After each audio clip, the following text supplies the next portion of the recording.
All right, let's dive in. Today, we're going to pull back the curtain on what I think is the most powerful and, let's be honest, the most truthful financial statement out there, the cash flow statement. We're going to forget the dense accounting jargon for a bit because this is all about understanding the real story of a company's health. Okay, let's get to it. You've probably heard this quote before, and for good reason. It's the central idea for everything we're about to cover. It perfectly sets up this tension between what a company says its profit is and what's actually happening with the hard cash in its bank account. One is a story, the other is reality.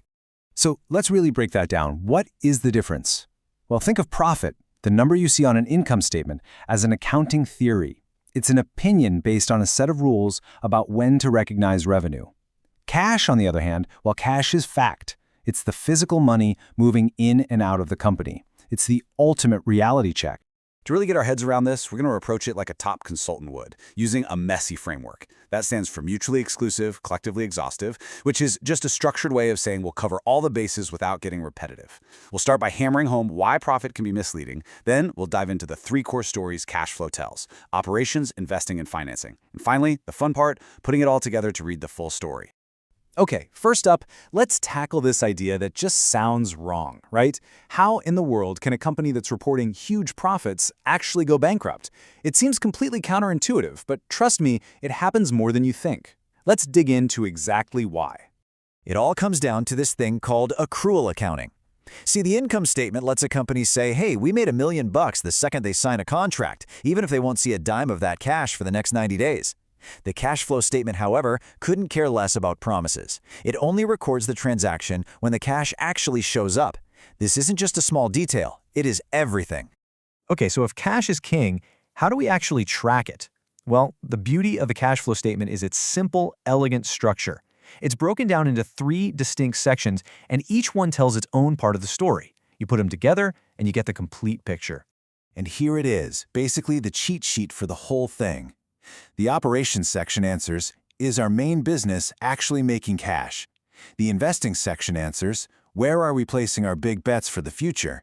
And the financing section answers, where are we getting outside money from, and how are we treating our owners and lenders? 3 simple questions, 3 powerful answers. All right, let's dive into the first and, frankly, the most critical section, cash flow from operations. I want you to think of this as the engine room of the company. This number tells you if the core reason for the company's existence is actually sustainable. Simply put, this is the cash that comes from what the company actually does day in and day out. For any serious analyst, this is the #1 thing to look at. You have to know if a company can fund its own existence from its actual business activities. Now here's where the clever part comes in. This section starts with net income. That's the opinion from the income statement, and then it systematically strips away all the accounting fluff to get back to pure, hard cash. It adds back non-cash expenses like depreciation. I mean, you didn't actually write a check for depreciation, did you? And then it adjusts for changes in working capital, like whether your customers have paid their bills yet. It's a journey from opinion to fact. So when you look at this section, the one question you need to ask is this: is the core business generating more cash than it's spending? A big, fat, positive number here is a beautiful sight. It means the business model works. A negative number, well, that's a massive red flag. Okay, next up, investing. So if operations is the engine running the business today, the investing section is the blueprint for the business of tomorrow. This is where you get to see a company's real strategy and ambition in action. We're talking about the big, chunky purchases here, the long-term bets. For you and me, it might be buying a house. For a company, it's buying a new factory, rolling out a massive technology upgrade, or even acquiring a competitor. These are the moves that are meant to pay off for years and years. Most of the time, you're going to see cash going out in this section. That's for what we call capital expenditures, or CapEx for short, basically buying long-term stuff. Cash coming in is a lot less common, but it happens when they sell off one of those big assets. Now here's the twist, and this is a really important one. This is the one section where a big negative number can actually be a fantastic sign. I know, it sounds weird, right? But a huge negative number here often means the company is confident and betting big on itself, pouring money into new projects to fuel growth. And that is exactly what you want to see from an ambitious company.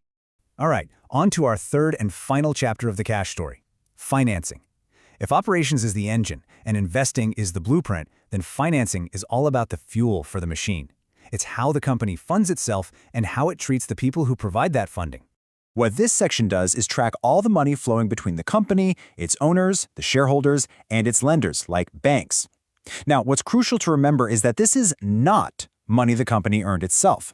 This is cash it got from outside sources. It's pretty straightforward.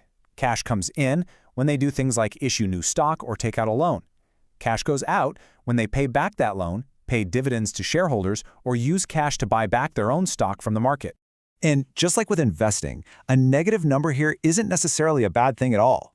For a mature, stable company, a negative number is often a really strong signal.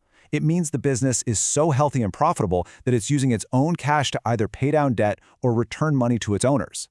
Both of those are signs of real financial strength. Okay, so we've looked at the three pieces of the puzzle: operations, investing, and financing. But here is the absolute key. You never look at them in isolation.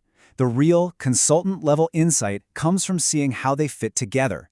The pattern tells a story, and now we're going to learn how to read it. So let's look at a few common profiles. First up, the one that gets investors really excited: the healthy, dynamic growth company. What does its story look like? The story is clear and consistent. First, cash flow from operations is positive. Check. The core business works. Second, cash flow from investing is negative, probably a big negative. Great. They're aggressively reinvesting in the future. And third, cash flow from financing is positive. They're successfully raising capital from outsiders who believe in their growth story. See that? It's a perfect picture of healthy expansion. Now let's look at a different kind of success story.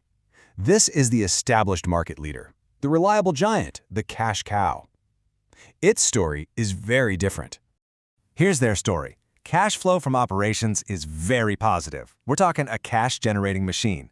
Investing is still negative, they have to maintain their position, but maybe not as dramatically. And here's the key: financing is negative. This company makes so much cash it doesn't need outside help. In fact, it's using its cash to pay down debt and reward its shareholders. This is a story of stability and strength. And finally, the cautionary tale, the profile you never want to see. The cash flow statement is often where the first alarm bells of serious trouble start ringing. This is just a terrible story, a trifecta of red flags. Operations is negative, meaning the core business is bleeding cash. Investing is positive. Wait, what? That means they aren't buying things, they're selling off their assets just to get cash to survive. And financing is positive, meaning they're desperately taking on debt or issuing more stock just to keep the lights on. This story almost never ends well. So, when you boil it all down, what's the big takeaway? It's this: the income statement might suggest a story, but the cash flow statement, that's the hard evidence. It is the ultimate truth teller, cutting through all the accounting opinions to show you what's really going on with a company's financial health and its strategic direction.